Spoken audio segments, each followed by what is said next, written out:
Our idiotic curiosity and perhaps a fair amount of greed were triggered by 3 words spoken by a bird. And this has led us to discover what lies below the surface of the ground, which should have been left covered.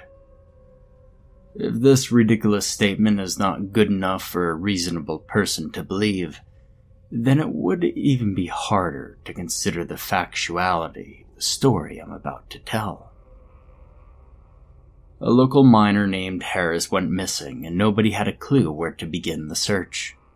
The officers of our town wouldn't have known about it if it wasn't for us. To be honest, Harris wasn't exactly the type of person that you'll notice if he suddenly didn't show up. He was a short, snobbish old man that preferred to keep things to himself. He would rudely refuse to get acquainted with anyone for no reason at all. And aside from his unpleasant personality, his eccentric ways drove him further away from the community. Old Man Harris, well, he was known for his superstitious beliefs and old forgotten stories about hidden treasures, the ancient ones, and so on. He would utter about these things whenever he was aggravated, saying that finding it would prove people wrong and such. He had no friends nor family. The only thing he had closest to it was his bird. It was a cockatoo that had more to say than Harris ever did. He never left his side no matter where he went, so it was quite odd when I saw his loyal bird roaming about without him. We saw the cockatoo right above the barn where Harris would typically hang out. And that was actually how we knew that he was missing. That, and since he didn't drop by for a couple drinks for about 2 months. There wasn't any public place that he would go aside from his barn, and he usually spent his downtime drinking at the bar on his own, while reading an old booklet that looked like it was made with some sort of animal skin, if not human flesh. Reluctantly, I went to the house of Harris to make sure he wasn't there, and a friend of mine, John, decided to tag along. We saw how self-sufficient this old man was. He had planted a bunch of vegetables in his backyard, and he also bred chickens, apparently. And despite his age and being unfriendly, he was an impressive jack of all trades. He was an efficient hunter and a pretty good miner. I guess he made it to the point where he didn't need anyone for anything in order to have a solitary life. And for his superstitious beliefs, his fence was inscribed by some sort of writings that me and John were totally clueless about. Now, John also noticed some plants that I couldn't recognize. He said that there were medicinal herbs that could only be found at the foot of the mountains far beyond the forest. I assumed he must have gotten them during his hunts and kept them. After all, the cockatoo himself wasn't exactly a native of this land. He was fond of foreign and rare things. We called him out for a long time, to a point that we were already banging at the door, so it was clear that there was nobody home. I would have left it at that, if not for what we heard from the bird on the following day. Harris's cockatoo was fed and stayed at the bar and became some sort of attraction for the customers. It was a Sunday night, and only 5 people remained drinking. Those freeloaders and currently unemployed ones, such as I, were the only individuals that couldn't care less about Monday mornings. We were all drunk and causing a ruckus in the place despite being so few. It must have been a sound we made, a word or anything that somewhat triggered the bird's cued memory. I found it! I found it! He kept on saying those words repeatedly. We all paused for a moment, looked at each other, confused and in wonder. At the back of my head, and perhaps theirs as well, I knew we were asking the same questions. Was it a chest of gold, artifact, or anything of remarkably high value? And old Harris must have found something extremely interesting, knowing that there were only a few things that would thrill him. The kind of excitement echoed by his loyal bird wouldn't be something that you'd typically hear from an old man like him. Whatever it was, well, we had to see it for ourselves. The local officers, unreliable as always, failed to find any trace of old Harris's whereabouts. The way they said it, it sounded like they weren't even inclined to solve the case.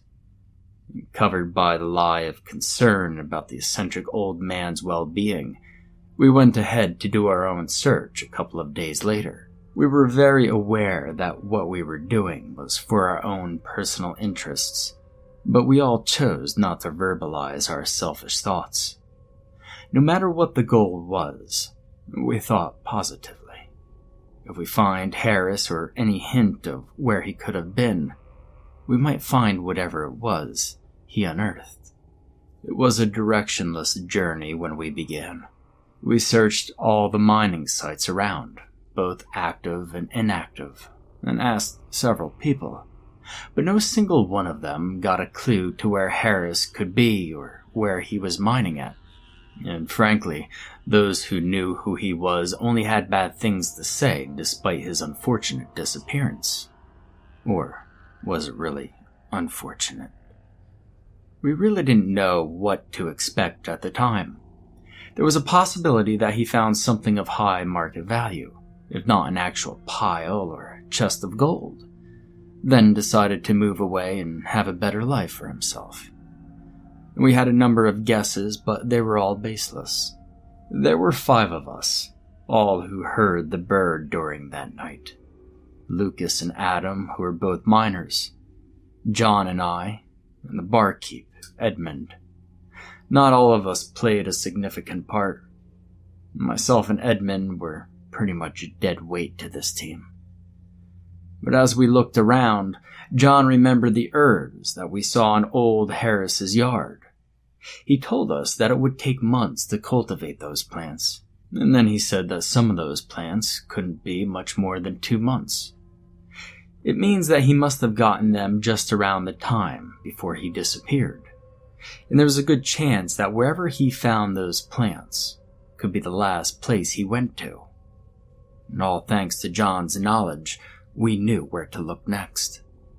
We headed to the foot of the nearest mountain with high hopes of finding something. It wasn't an easy path, but we were determined to get there. After a few hours of rough hiking, we finally reached the end of the woods and arrived at the location. And there they were, the same medicinal plants that we saw at Harris's. And after a while of blind searching, it was somewhat encouraging to finally have a good lead. It was still a fairly large ground to cover, and we searched thoroughly. But after 2.5 hours of looking for possible tracks, we found nothing. Night finally came to us, and the determination we had earlier was starting to wither. If we couldn't find anything during the day, there was no chance that we would see something at night. The miners and John wanted to camp for the night and look again in the morning. Edmund and I wanted to go back to our town and sleep in our comfortable beds. Personally, I was starting to think that all these efforts weren't worth it. But it was a vote of 3 against 2, and so we all stayed. In an attempt to make the night more entertaining, John dared me to hunt a hare for dinner. Since there was nothing better to do, I indulged his dare and borrowed his rifle. I was fairly confident with my hunting skills, even though I only hunted once in a while. My ears were fairly sharp, which is what you need for a night hunt. And the 3 boys fooled around as John and I looked for prey. It took a while before we spotted one several feet away from our camp. The glow from the fire the 3 guys created were more than enough for me to have a sight on the thing. Confidence and good aim, I took the shot, and I missed. John laughed at me, as expected. He obviously waited for me to miss, and, well, he had his fun. The rabbit went through the bushes to get away from us, and still, despite John's irritating laughter, I was able to tell that the rabbit didn't leave the bushes. I observed closely as the leaves moved, and then I took another shot. Based on the sound, John knew it was a hit, and I was actually pretty impressed with myself, to be honest. The 3 other guys went to us when they heard us celebrating. We went to the bushes to claim our catch, and we were surprised with what we found. Behind the bushes was a very small opening, just barely 3 feet in diameter, and around this tunnel, with a size that looked more like an animal's nest than a man-made hole, was the writing similar to the ones that we saw on Harris's fence. The miners inspected the condition of the entrance and thought it was quite peculiar. Adam confirmed that it was man-made, but he also said that the granite shaping the tunnel wasn't the kind that could be seen in the surface level. Without saying a single word, Lucas immediately grabbed his bag and crawled in. John, Edmund, and I looked at each other, obviously very anxious. We all thought it was a very brash action. We should have waited until the next morning came, but Adam said that the day and night wouldn't make any difference once we're in the tunnel. One of us already went ahead, and Adam shortly followed, so it was kind of pointless to argue. After a few meters of crawling in this unnecessarily tight entrance, we were surprised to see a spacious area inside. We weren't sure that it was Harris's site at the time. It didn't look like anything like that at all. But there were old mining tools stored in this area, and so it was clear that someone was digging there. And based on where it was and how the entrance was designed, it was pretty obvious that whoever was working here didn't want anyone else to find it.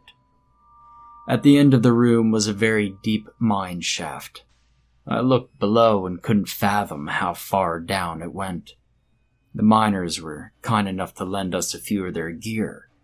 Not that it made the situation any safer, but it was better than just having a household flashlight.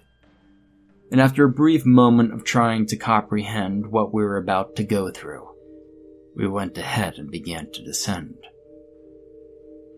Climbing down that shaft was far more difficult than any of us could have expected. Even the miners probably didn't expect something like that. And after almost an hour of climbing down the wooden ladder, which seemed very unsafe, especially to us who didn't have any experience in the such, Edmund started to stagger. Even I started to miss some steps. I looked down and it was still a long way to go, and quite honestly, I just wanted to go back up. And then the miners realized that it was too hard of a task for all of us. Adam decided to hook in the ropes on the rocks, and we slid down one by one. When we finally descended, we arrived at a place that looked more like a maze than a mining area. Aside from the insane numbers of different routes, it would be impossible that a single person worked on it. It was work of at least 50 deeply determined people. It would take several years, at least more than a decade of hard labor, for a single man with remarkably unwavering positive belief of finding something under here, for this place to end up like it was. And we didn't know where to begin. Some of the routes even had subroutes to them.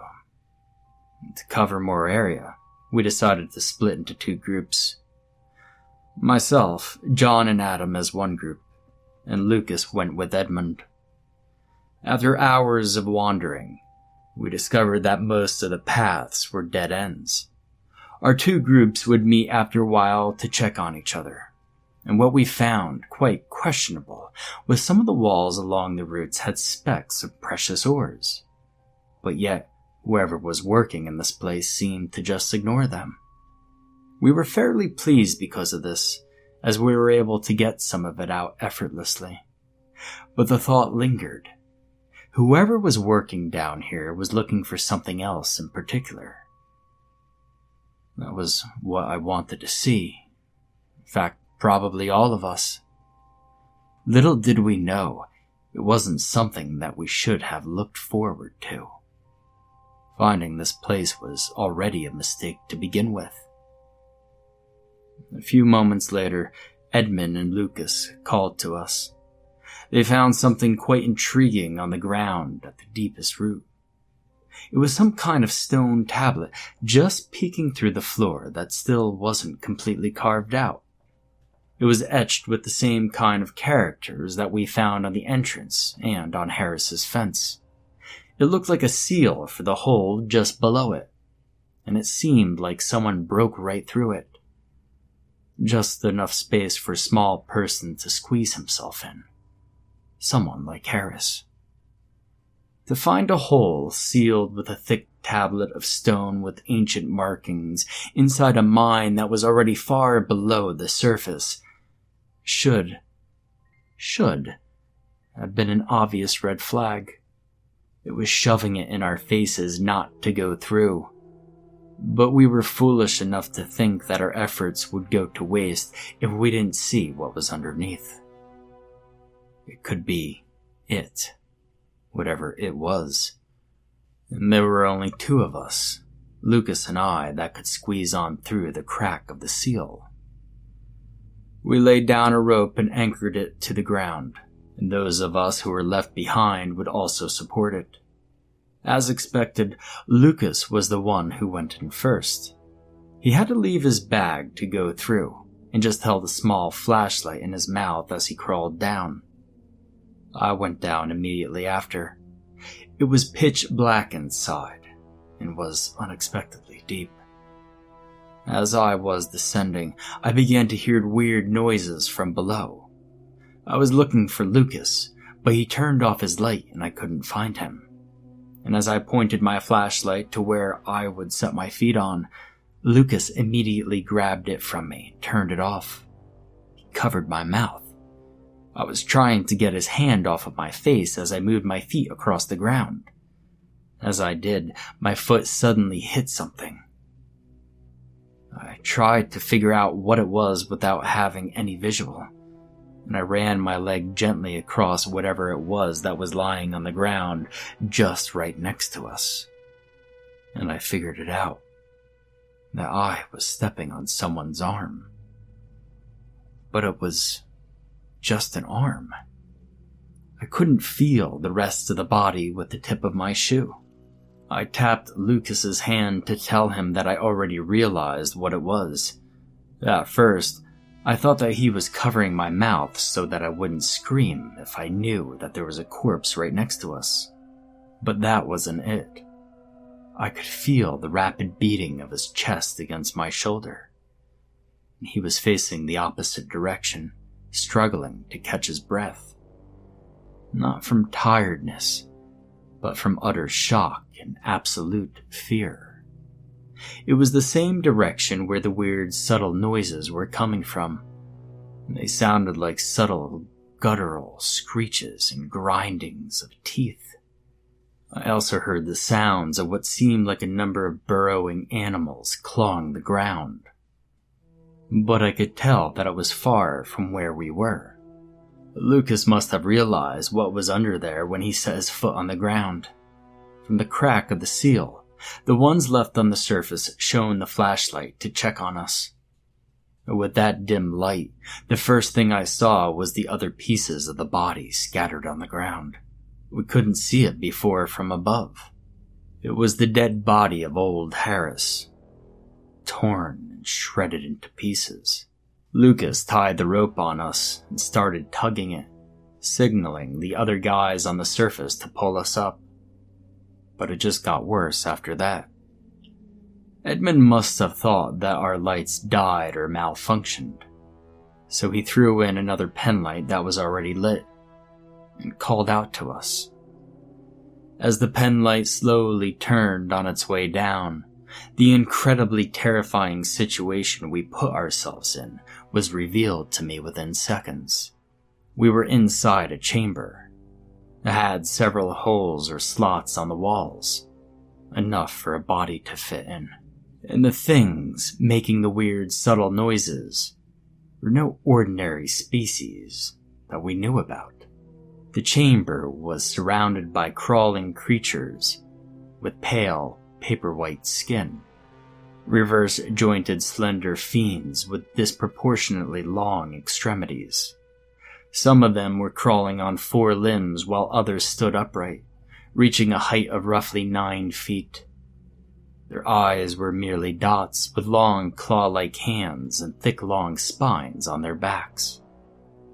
Based on their appearance, it seemed they weren't meant to live under the sunlight. As these foul beings were made aware of our presence, they started screeching loudly and headed towards us. Just with slight shed of luck, the other guys must have seen them as well and started to pull us up before the pale beings began to react. Unfortunately, it wasn't fast enough. One of them were able to reach us as it jumped with such an incredible height and pierced its sharp claws right through Lucas's back, and it also scraped my arm. I was screaming my lungs out as I tugged the rope repeatedly, and we were practically dangling pieces of meat. There was nothing else I could do. John tried to drive them away by shooting at them, but it was far too dark for him to have a proper shot. Adam shouted at me, which took a moment before it sunk in, as my senses were clouded with fear. He told me to cut Lucas off, that he was already dead. His blood was gushing all over me.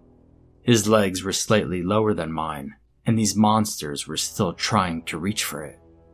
Adam ordered me to grab the small knife hidden in Lucas's belt buckle and cut the rope. And so I did. I just stared as his body dropped back on the floor and crumbled to the ground, and these things started ravaging him mercilessly. As I was pretty far up the rope, I had a better view of this hellish chamber. It went even deeper at the center, and most of these creatures were digging up something in there. There was another one of them, but far, far bigger, encased in a giant crystalline boulder. They were trying to dig it out, as if they were trying to awaken it. And if ever they succeed, if ever this monstrous otherworldly beast was freed, nightmare would undoubtedly be cast upon this entire land. As I was finally pulled out from the chamber, Adam, who was gushing his heart out due to the death of his friend, brought out a bunch of TNT from Lucas's bag and ordered us to climb out of the mine as fast as we could. John tried to convince him to come with us, but Adam punched him instead and grabbed his rifle. Adam had clearly lost it. Due to the extreme panic and instincts of survival, perhaps. John and I and Edmund were able to climb up significantly faster than when we went down. We waited for Adam to follow us, but the next thing we heard was a loud growl of anger, a few shots from the rifle, an explosion from below. The room where we first entered from the hole started to become unstable, and so we had no choice but to crawl back up to the surface. We were hoping the 5 of us would see something remarkably interesting based on old Harris's beliefs. And we did. But only the 3 of us managed to survive it. We couldn't tell anyone what we saw down there. What we had witnessed was something that was harder to believe than the old stories Harris used to tell. We just hoped that the sacrifices made were enough to stop these otherworldly beings from surfacing.